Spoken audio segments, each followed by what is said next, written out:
और यही कारण है कि पीड़िता पर दबाव बना करके टाइफिस हो गई है।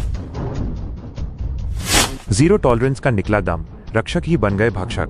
यूपी में अपराध की बाढ़ पर स्वामी प्रसाद मौर्य का तीखा प्रहार। उत्तर प्रदेश की राजनीति में एक बार फिर बयानों के तीखे तीर चलने शुरू हो गए हैं, जिसने सत्ता पक्ष और विपक्ष के बीच जुबानी जंग को तेज कर दिया है। पूर्व मंत्री और कद्दावर नेता स्वामी प्रसाद मौर्य ने प्रदेश की कानून व्यवस्था को लेकर योगी सरकार पर अब तक का सबसे बड़ा हमला बोला है। मौर्य ने सरकार के पसंदीदा शब्द जीरो टॉलरेंस की धज्जियां उड़ाते हुए इसे टाइफिस करार दिया है। उन्होंने आरोप लगाया कि उत्तर प्रदेश में इस समय अपराधों की ऐसी बाढ़ आई है कि आम जनता खुद को असुरक्षित महसूस कर रही है, जबकि सरकार केवल कागजों पर सुशासन का दावा कर रही है। स्वामी प्रसाद मौर्य ने मेरठ और कानपुर की हालिया घटनाओं का जिक्र करते हुए सरकार की घेराबंदी की। उन्होंने बेहद तल्ख लहजे में कहा कि मेरठ में अपराधियों को सत्ता का संरक्षण मिल रहा है और उन्हें खुलेआम बचाया जा रहा है, जिससे पुलिस का इकबाल खत्म हो चुका है। वहीं कानपुर का उदाहरण देते हुए उन्होंने रक्षक के भक्षक बनने की बात कही, जो सीधे तौर पर खाकी की कार्यप्रणाली पर गंभीर सवाल खड़े करता है। मौर्य का तर्क है कि जब कानून के रखवाले ही अपराध की ढाल बन जाएं, तो न्याय की उम्मीद किससे की जाए। उत्तर प्रदेश की बदलती राजनीतिक फिजा में मौर्य का ये बयान केवल एक आरोप नहीं, बल्कि सरकार की उस छवि पर सीधा वार है जिसे क्राइम फ्री यूपी के नाम से प्रचारित किया जाता रहा है। अब देखना यह है कि विपक्ष के इस आक्रामक रुख पर सत्ता पक्ष की ओर से क्या पलटवार होता है।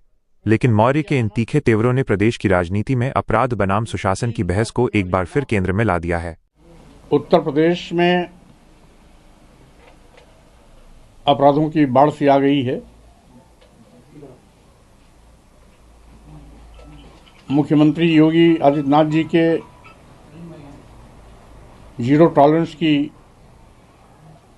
टाइफिस हो गई है। पूरे प्रदेश में केवल जंगल राज का बोलबाला है। अभी अभी मेरठ की घटना 5 दिन होने के बाद भी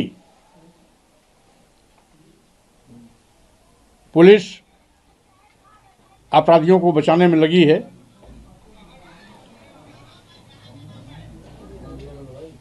पीड़िता के बरामदगी के बावजूद भी अभी उसे परिवार में को नहीं सौंपा गया। मेरठ की पुलिस पीड़िता पर दबाव बना रही है कि तुम जैसा पुलिस कहती है वैसा बयान दो। यानी पूरे मेरठ में एक दलित बेटी की दिन दहाड़े अपहरण किया जाना, बीच बचाव करने वाली मां को मौत के घाट उतार देना,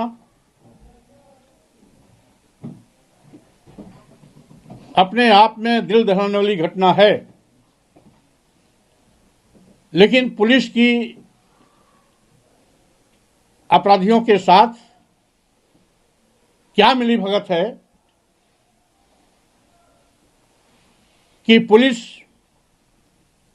अपराधियों की मेहमान नवाजी कर रही है और हत्या का मुलजिम, अपहरण का मुलजिम होने के बावजूद भी पुलिस बचाने के लिए कोई रास्ता निकालने की कोशिश में है। और यही कारण है कि पीड़िता पर दबाव बना करके मनचाहा बयान दिलाने की कोशिश कर रही है, जिसकी मैं घोर निंदा करता हूं। साथ ही साथ आज भाजपा सरकार में अपराधियों को बचाने का एक फैशन चल चुका है। जिस तरीके से कुछ दिन पहले कौशाम्बी में 6 साल की बच्ची की बलात्कार की पीड़िता पाल समाज की बेटी के अपराधियों को बचाने के लिए भाजपा सरकार ने प्रयास किया। नतीजा था कि अपराधी जेल से बाहर आ गया और पीड़िता के पिता, चाचा तथा एक अन्य रिश्तेदार को जेल भेज दिया गया। उसी प्रकार से कुछ मेरठ की घटना में भी खेल खेलने की कोशिश की जा रही है। उल्टा पीड़िता और पीड़िता के परिवार पर तोहमत जड़ने की कोशिश में मेरठ की पुलिस लगी हुई है। ऐसे कुख्यात अपराधी को, जिसको अब तक जेल की सलाखों में चला जाना चाहिए, पुलिस अपनी हिरासत में लेकर उसको घुमा रही है। पीड़िता को परिवार में सौंपने के बजाय पुलिस पर दबाव बना रही है, जो बहुत ही दुर्भाग्यपूर्ण है। इसी मेरठ में अभी अभी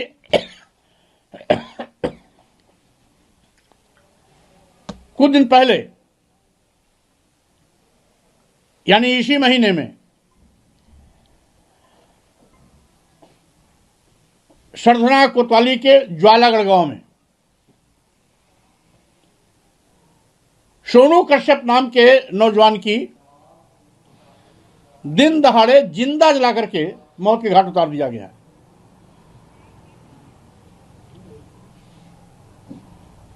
अपराध है कि रुकने के नाम नहीं ले रहा है।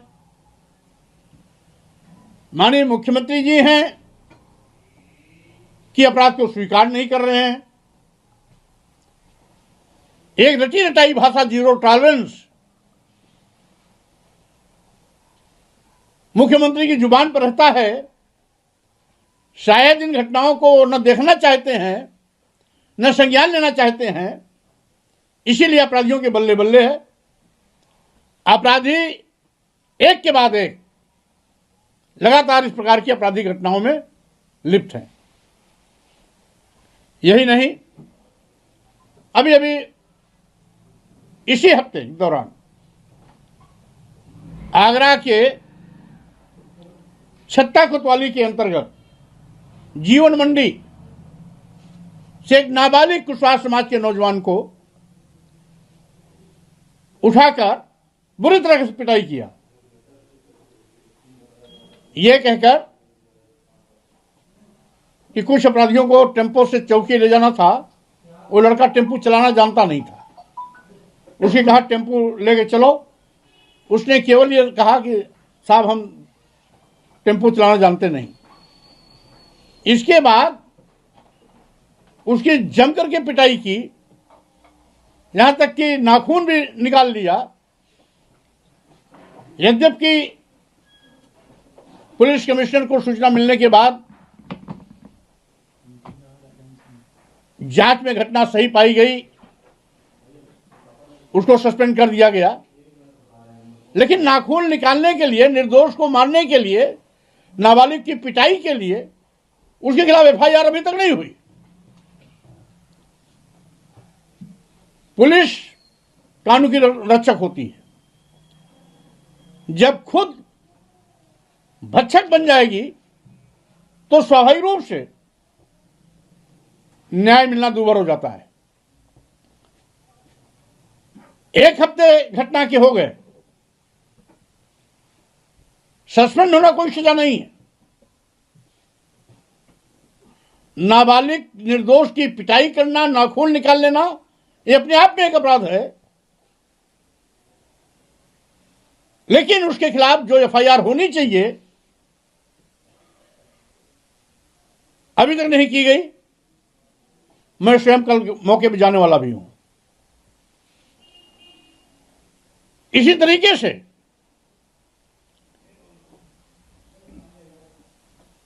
अभी 4-5 दिन पहले फिरोजाबाद में एक नौजवान की सरकटी लाश मिली, ट्यूबवेल के कैंपस में। मैं अभी चंदौली गया था। तीन हत्याएं, 3 दिन के अंदर 3 हत्याएं। एक दवा व्यापारी हैं, उनकी हत्या हुई मुगलसराय में, राजू पाल की, रोहतास पाल की। मुगलसराय में रोहतास पाल की अभी मुश्किल से 35-40 साल की उम्र थी। दवा विक्रेता थे, दवा व्यापारी थे, उनकी हत्या कर दी गई। वहीं पर एक दलित नौजवान की हत्या कर दी गई। एक दूसरे वहां पर मोरा समाज के कारोबारी थे, उनकी हत्या कर दी गई। यानी 3 दिन के अंदर 3 हत्या। मुख्यमंत्री कहते हैं जीरो टॉलरेंस।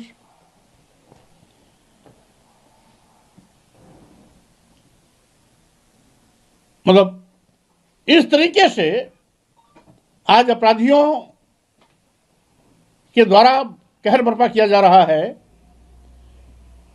कि मुख्यमंत्री और उनकी सरकार कुंभकर्णी नींद सो रही है।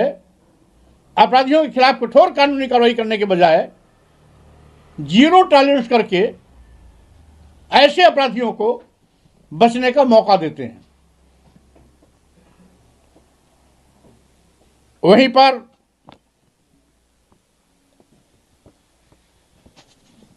एक छोटी सी बात, जमीन को विवाद लेकर के वहां एक हत्या और हो जाती है। यानी 3 हत्याएं, 4 हत्याएं। रोहितास पाल 1, ओम प्रकाश मौर्य 2, दलित नौजवान की एक हत्या अलग, एक मौर्य समाज जो के व्यक्ति थे, अधेड़ उम्र के, टहलने निकले थे, उनकी अलग। यानी 3 दिन के अंदर 4 हत्याएं चंदौली में। इसी प्रकार से अभी कानपुर में ये भी 3-4 दिन की घटना है। एक लड़की को जबरियन उठाते हैं, अपहरण करते हैं, गाड़ी में बैठाते हैं, सामूहिक बलात्कार करते हैं। दुर्भाग्य है कि इस घटना में एक पुलिस का अधिकारी भी शामिल है। यानी गुंडे माफिया अपराधी के तो बल्ले बल्ले हैं ही, कानून के रखवाले भी कानून के भक्षक बन गए हैं। जिस सामूहिक बलात्कार में पुलिसकर्मी भी शामिल होगा, क्या उस पीड़ित को भी न्याय मिलेगा? इस तरीके से पूरे उत्तर प्रदेश में कानून व्यवस्था पूरी तरीके से ध्वस्त हो चुकी है।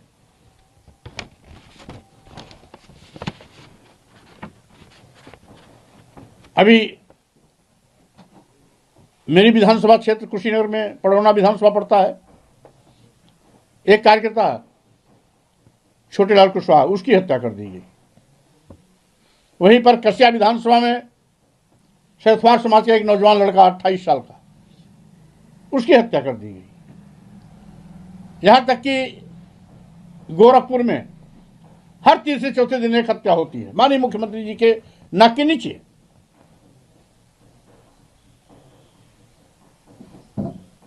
माननीय मुख्यमंत्री जी पूरी तरीके से कानून व्यवस्था को संभालने में फेल हो चुके हैं। यानी कानून व्यवस्था ध्वस्त हो चुकी है। प्रदेश जंगल राज बन गया है। गुंडे माफिया अपराधी बेखौफ कानून की धज्जियां उड़ा रहे हैं और सरकार गूंगी बहरी अंधी बनकर के केवल तमाशबीन बनी हुई है।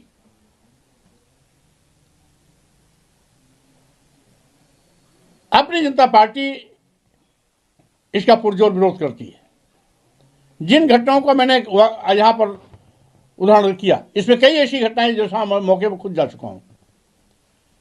चंदौली की मैं 4 घटनाओं पर मौके पर जा चुका हूं।